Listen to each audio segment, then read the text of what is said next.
आप सभी का स्वागत है। इस वीडियो में हम देखेंगे यूपीएससी हमारा जो एग्ज़ाम पीटी 2023 में था, उस पीटी एग्ज़ाम में हमारे लूसेंट से डायरेक्टली इनडायरेक्टली कितने क्वेश्चन मैच करे, और इन क्वेश्चनों को मैं विद पिक और लूसेंट के पेज के सहित रेफरेंस देकर आपको समझाऊंगा कि ये क्वेश्चन वहाँ से अगर हम पेज से देखते तो ये क्वेश्चन हम ठीक कर सकते थे। 14 से 15 क्वेश्चन हमारे डायरेक्टली लूसेंट से आ रहे थे। कितने क्वेश्चनों में से हमारे 100 टोटल क्वेश्चन होते हैं, उनमें 14 से 15 क्वेश्चन भारत के सबसे टफेस्ट एग्जाम में भी आते हैं। तो लूसेंट देखो कितनी इंपॉर्टेंट है हमारे एग्जाम के लिए। अगर हम लूसेंट को देखते हुए देखने में हल्की है नहीं, लूसेंट बहुत काम की चीज़ है। अगर हम उसको तैयार कर लेते हैं तो हमारी जीके बहुत अच्छी हो जाती है।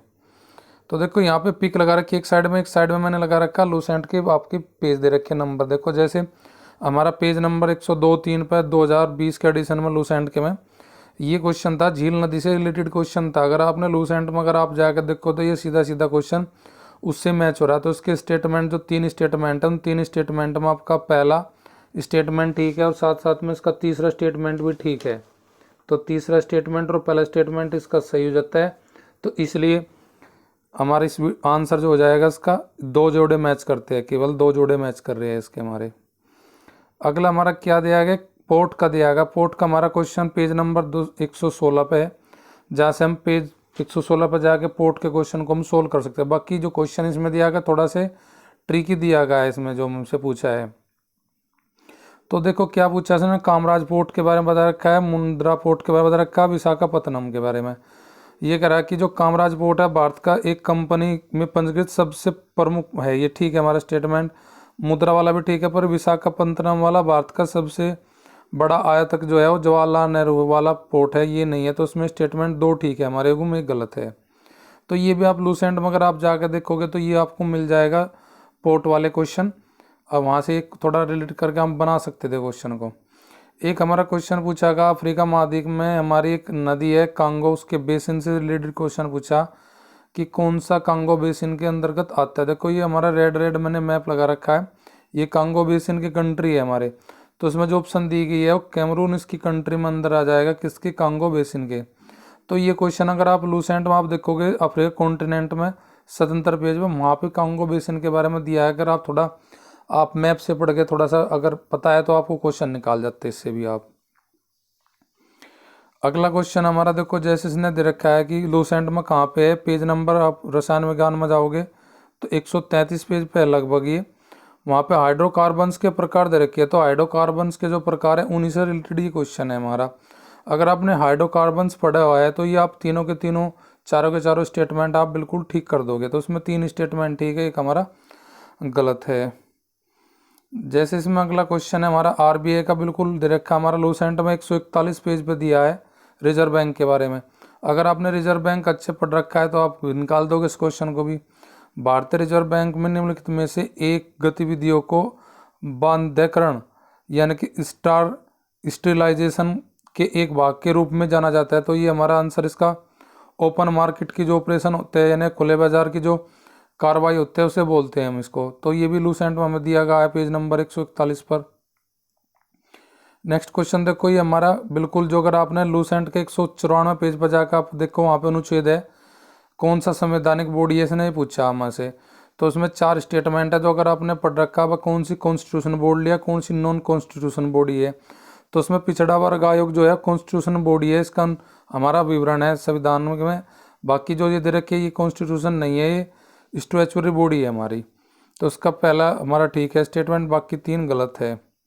जैसे ये क्वेश्चन हमें दे रखा अकबर कौन सा शासक था उसका गुजरात का, जिसने पुर्तगालियों को दीव समर किया था, मतलब सुपुर्द किया था। तो ये भी आपका गुजरात का अगर हम वहाँ जाकर पढ़ोगे उनमें आपको मिल जाएगा लूसेंट में। इसका आंसर हमारा बहादुर शाह है इसमें, जो उसने गुजरात के शासक थे जिसने दीव पुर्तगालियों को दिया था। कब दिया था, 1535 में दिया था जी। आप गुजरात के जो शासक है वहाँ पे जाके जो कर महमूद बगेड़ा है ये उन वाले कॉलम में मिल जाएगा आपको। जैसे भी एक क्वेश्चन है हमारा साहित्य का क्वेश्चन है भाई, कौन सी ने किसकी रचना लिख रखी। अब जिसको आपको पता कि कॉमन सी बात है मिलिंद पिलानो जो है वो मैंने पढ़ा भी होगा आपको लूसेंट में कि किसकी कृति है, नागसेन की कृति है। इसमें नागसेन और मिनांडर का जो संवाद है वो दिया गया है। तो ये तो क्वेश्चन हमारा पहली तो स्टेटमेंट यहाँ गलत होगी। देवकी चंद्रगुप्त जो है वो विलन की नहीं है, वो हमारे विशाखदत्त की। तो ये दोनों तो गलत हो गए। बाकी जो दो हमें दे रखा, हमीर माँ काव्य नाचंद सूरी की, ठीक है ये हमारी। नीति वाक्य मृत, ये हमारी सोमदेव सूरी की, तो उसमें दो ठीक है दो गलत है। ये भी हमारा फैक्ट लूसेंट में दिया गया है। तो ऐसे कर करके अगर हम देखें डायरेक्टली इनडायरेक्टली, इसमें 13 से 14 क्वेश्चन बिल्कुल डायरेक्टली लूसेंट से मिल रहे हैं आपको। अब जैसे ये क्वेश्चन है, ये आप देख सकते हो संविधान में अगर पूछा कि बंगाल गवर्नर जनरल को भारत का गवर्नर जनरल मतलब किस एक्ट के तहत कहना शुरू कर दिया था, तो ये आप सीधी सा दे रखा लूसेंट में जाएगा, पढ़ो act 1833, same to same no कन्वी क्वेश्चन है हमारा। तो लूसेंट आपको बिल्कुल अगर अच्छा तरीके से पढ़ लोगे तो बहुत बड़े बड़े एग्जामों में आपको हेल्प करेगी ये। अब देखिए जैसे अगले क्वेश्चन है हमारा, इसमें दे रखा अंतरिक्ष के पिंड दे रखे हैं, उनका वर्णन बता रखा है। देखो से फील्ड दे रखा, निहारिका दे रखा है, तो ये दोनों तो स्टेटमेंट हमारे गलत है। अब पल्सर है, पल्सर का जो है हमारा स्टेटमेंट ठीक हो जाएगा। तो ये भी लूसेंट में ज्योग्राफी में आपको गिवन है। निहारिका क्या होती है, सी फील्ड क्या होता है, पल्सर क्या होता है। उसके बाद देखो खेल हमारे विविध में मिलते हैं, खेल पुरस्कार, ये थोड़ा मैं क्वेश्चन थोड़ा न्यूज़पेपर से भी रिलेट करके पूछा गया है, थोड़ा सा लूसेंट से भी है। तो देखो मेजर ध्यानचंद खेल रत्न पुरस्कार किसी खिलाड़ी द्वारा पिछले 4 वर्षों की अवधि में सबसे दौरान शानदार प्रदर्शन करने के लिए दिया जाता है, ठीक है स्टेटमेंट ये।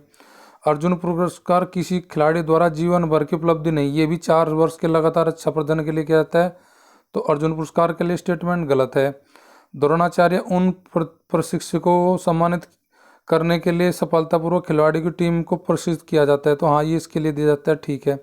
राष्ट्रीय खेल प्रोत्साहन पुरस्कार खिलाड़ियों को रिटायर होने के बाद उन्हें योगदान के लिए दिया जाता नहीं है, इसमें केवल दो ही, पहला और तीसरा स्टेटमेंट ठीक है, बाकी इसमें नहीं है।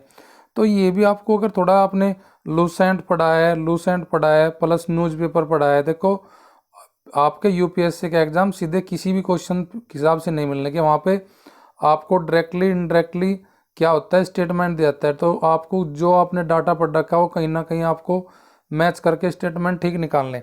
तो मैं कहता हूँ कि आप कुछ ना करो, आप सिर्फ PYQ देखो, जो भी आप एग्जाम की तैयारी करें PYQ प्लस में आप लूसेंट लगा लीजिए। अगर आपको और अच्छी नॉलेज चाहिए तो साथ में आप NCERT पढ़ सकते हैं। इन तीन का कॉम्बो से लगा आप कुछ ना पढ़ो, इन तीन के कॉम्बो से लगा कुछ ना पढ़ो, PYQ लूसेंट और साथ में NCERT। और ज़्यादा चौथी जो मोस्ट इंपॉर्टेंट चीज़ है वो आपका न्यूज़पेपर है, करंट अफेयर से भी जुड़े क्वेश्चन। जैसे ईरान का राष्ट्रपति गुजरे हमारे इब्राहिम रईसी, तो जरूरी नहीं कि इब्राहिम रईसी पे पूछा है, वो ये पूछ सकता है कि ईरान का प्रथम राष्ट्रपति कौन था, वो ये भी पूछ सकता है कि ईरान का पुराना नाम क्या था, ईरान का क्षेत्रफल पूछ सकता है, ईरान की किस देश से कंट्री नहीं लगती बॉर्डर, तो ये सब चीज़ पूछी जा सकती है। तो करंट पे आप दिमाग लगाओ कि पीछे इसके थोड़ी बैकग्राउंड भी जान लो, तो उससे रिलेटेड क्वेश्चन आते हैं। तो इस वीडियो को मेरा बनाने का पर्पज़ बस यही था कि आप लूसेंट को हल्के में ना लो और लूसेंट को अच्छी तरीके से अपने सेल्फ हेड रिटन नोट्स से आपको उसको पढ़ो। बुक से अगर आप लगातार पढ़ते रहोगे तो बुक से आप कभी लूसेंट तैयार नहीं, उसके खुद के अपने नोट्स बनाओ हैंड रिटन और मन से क्वेश्चन को रेडी करो।